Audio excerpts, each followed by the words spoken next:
Hello people of Earth, and welcome to a new segment called The Dirty Dozen, in which I review my hand-picked 12 bad eggs from the last month. And since it's July 1st, I'll be talking about all the unfortunate souls from the month of June. And to kick it off, I'm going to lure you in with some pop culture and talk about everyone's least favorite pop star, Kanye West. Why did I choose Kanye? Why not? But specifically because of a little interview that he did a couple days ago. Let's come over here to my laptop and read from it. Basically, he talked about his new album and a particular song called I Am a God, in which he talks about why he is a god. And, you know, good for you, Kanye. And your poor child, too. Here's another quote. I'm the #1 living and breathing rock star. I am Axl Rose. I am Jim Morrison. I am Jimi Hendrix. No, you're not. Sorry. You're Kanye West. And I still resent you from a couple years ago when you said you were the voice of our generation. Because I was at the Our Generation conference and we did not vote on that. So you're excused, except you're not, because you're on the Dirty Dozen. Moving on to the second name on our list of dirty people. Ooh, that sounds bad. They're bad. They're not dirty. The Texas Senate GOP. If you don't know why I'm choosing the Texas Senate GOP, it's probably because you're uncultured and possibly ignorant, but I'm gonna explain it to you. So don't get offended, even though I totally just insulted you. Basically, what was it? How many days are in June? I don't know. 4 or 5 days ago. Depending on whether or not you count today. That'll give me leeway. The Texas Senate was deciding on a bill about placing restrictions on abortions. There's a lot of things that would come out of this, and we can debate it off camera, because we're going to keep this brief. Basically, Wendy Davis decided she was going to filibuster this, which means she had to talk non-stop for as long as possible to hopefully, the purpose of the filibuster was to run the session out. It was a special session, and after 11:59, they wouldn't be able to vote on it, and they would just have to not come back to it for 2 years, which would mean that people in Texas have access to abortions for 2 years. So that's what it was about. So she did this. She followed all the rules. She stood without anything supporting her except her back brace, because apparently that counts. Or like you can do that. And she didn't drink water, and she didn't go pee, and she wore really nice pink tennis shoes. You can look it up. She's trending. She was trending. She still is, because she's amazing. She's an American hero. I posted that once. Anyways, so the reason the GOP is on there is because after Wendy Davis did all this for like more than 11 hours, she ran out and she couldn't do it anymore because someone got her off topic, which is one of the rules, and yeah. But then the GOP did some scummy stuff, tried to change the timestamp on the vote because they voted after midnight so that it looked like they voted before midnight so that it would work, except it didn't, and you know, some Democrats said maybe they didn't even vote. They don't know, because it was crazy in there. That's why. Don't be scummy. The second is an extension of this, Governor Rick Perry, because he called a second special legislative session. And, you know, after someone does a filibuster, which is a really great thing, she did really good, and so many people supported her. And, you know, I don't know how many, I want to say like 14,000 people watched what was happening on the live stream that day and saw with their eyes, plus all the people that were there in person protesting, they saw all these bad things happening. And then you still decide to call this session. That's pretty stupid of you. I mean, maybe instead of calling a session and deciding you still want to vote on it, maybe you should like talk to people and listen to them, or maybe not make people mad, because if they're going to do this much about you voting, they're probably going to get really angry when you do it anyways. Just saying. Just so you know, the special session actually happened today, but it was 30 minutes long. They took roll call, and then they decided that they were going to reconvene on the 9th. So, the saga will continue in a week and a day. The next on the Dirty Dozen list is Alec Baldwin, who you may have heard went on a Twitter rampage after a reporter incorrectly reported that his wife was tweeting from their friend's funeral. He got really mad and tweeted, and he apologized for he used some homophobic things. For example, he called the guy a toxic little queen. And he has reasons that it's okay, and he apologized, and that's cool. But there's another one that, you can't really write off about putting his foot up someone's bum, but maybe they'd enjoy it. That's mean of him, and yes. I accept your apology, Alec Baldwin, for being a jerk.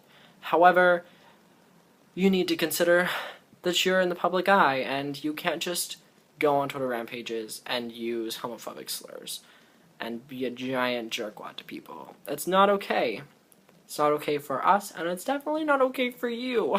So, even though you never see this, you're on my list for the month. But I respect you and your help for this thing that you help.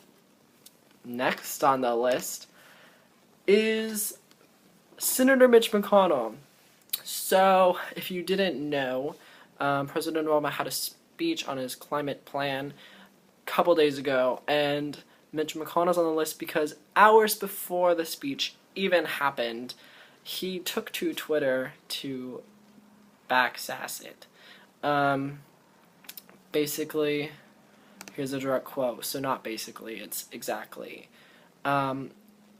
Quote, "A war on coal is tantamount to declaring a war on jobs." Now, I don't know, the speech wasn't out, so why would you do that? I don't know. Secondly, BT Dubs, Mitch McConnell's from Kentucky if you wanted to know details, but you could also Google him because he's there. Yeah, a war on coal, a war on the dirtiest energy source that we have. I'm sorry that your state relies on the dirtiest energy source, but, the economy of your state depending on something bad or the life of our planet. I don't know. Do you realize you won't have a state if we... Logic. I don't know. People don't like logic. It's a thing. It is actually scientific. People just deny logic when they don't want to know.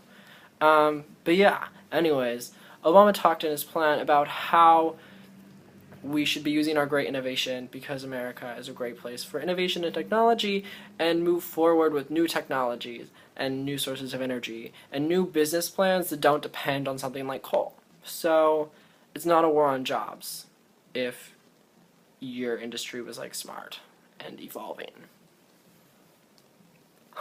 This is me being innocent, but really I'm not. I'm being intelligent, and you're not. Good thing someone's running against you. Watch out.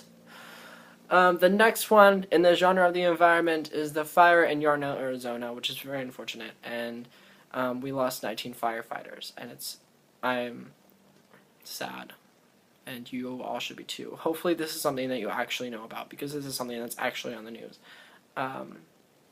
Also, as of last night, there were reported 250 structures lost, which is a large portion of the town, and there's still 0% containment. As of this morning, I haven't seen any more recent reports, so I don't know. But that's what's happening. So, you suck, fire, and you're on my list.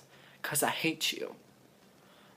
I'm not innocent. I'm not even going to pretend. I'm just looking at the camera being angry.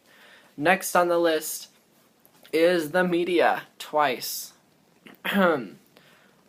So, this climate plan happened. And the speech... I liked it. There were things that I was like, I'm studying environmental policy. It's what I read in my free time. So I had a couple critiques. But I enjoyed that someone took such a strong stance. You don't get anywhere as president taking babies. Little, subtle, I like Earth. That doesn't do anything. So it was interesting. It was cool to, have something very specific you can look back on and be like, he said that, so, yes. Why is the media on here? Because of, I had to get to the tab over here, all my graphs. Okay, I have 3 media sources, because this speech was 49 minutes long. I watched it all, live. And, CNN covered it for 8 minutes and 5 seconds before they cut to something else. Worse, Fox News covered it for 4 minutes and 37 seconds before bringing in a climate skeptic. The 3% really needs to interrupt the president. 3% of deniers, that's a statistic. Just saying. And MSNBC, 41 seconds. That's like an introduction. I don't even know. So, shame on you 3. Yeah. And, but good props to you, the Weather Channel, for showing all 49 minutes of it, you know. Good for you. I have to mention here, the media is on here a lot because, the media doesn't cover a lot of things, and you may have noticed that. The reason I'm telling you these things is because you may not have actually heard about them, because it's easier to not talk about it. I mean, they talked about Alec Baldwin, though, because he's a celebrity. Except you guys do that, because you're like, I love pop culture. You guys, I'm blaming, like, anyone that watched this much would be someone that... I'm judging you. I'm judging you. The media is on here once more for their coverage of the revolutions. There are multiple revolutions going on. Specifically, on the top of my mind, is the one in Egypt, which had millions and millions of protests. One of the largest ever. And they're all in the streets protesting and asking President, I cannot remember his name right now. I want to say Mercy, but not it. To step down. So, you know, did you know that was happening? Probably not. Just saying. Maybe the media should cover what we actually need to know about. And then, the last bad egg in my dirty dozen is Russia. Wow, Jesse's declaring Russia a bad egg. That's not gonna get me murdered. It won't, though, because Russia doesn't send people to murder small children who make YouTube videos. Why is Russia on the list? Because they are funding the Syrian armed forces. Another revolution happening in Syria. You also probably, I mean, you might know, like in the back of your mind. But you might not know it's still going on, because it was a while ago. It's still happening, and the rebels are fighting, and Russia is funding the armed forces of the government, which has admitted to using chemical weapons on its own people. That's bad, guys. That's bad. And, you know, there's some things involved in that. Like, for example, that the U.S. is also buying weapons from the company that's giving weapons to Syria. I don't know. You know? Whoops. Money. Just... What does that motion mean? Interpret it for yourself. Follow your heart. Russia's also on here because they now arrest people for gay propaganda. Which means if you speak up or have a sign that says yay gay, you're getting arrested. Gay is not yay in Russia. Gay is no. I wish I knew Russian for no. It's probably really close to no. I'm not even going to try. So that was the Dirty Dozen. I'll post links to explain more in the description below, so if you feel so inclined to argue with me or just do your own research because you're curious, which is what I hoped happened, because I would just wanted to spark your interest about current events that are happening that you probably didn't realize were happening. But they'll be in the description below. As always, don't forget to subscribe because you never know what's going to happen next. I bet you didn't expect this. All nearly 15 minutes of it. My apologies. Thanks if you made it this far, but you probably didn't. But I support you anyways. Bye.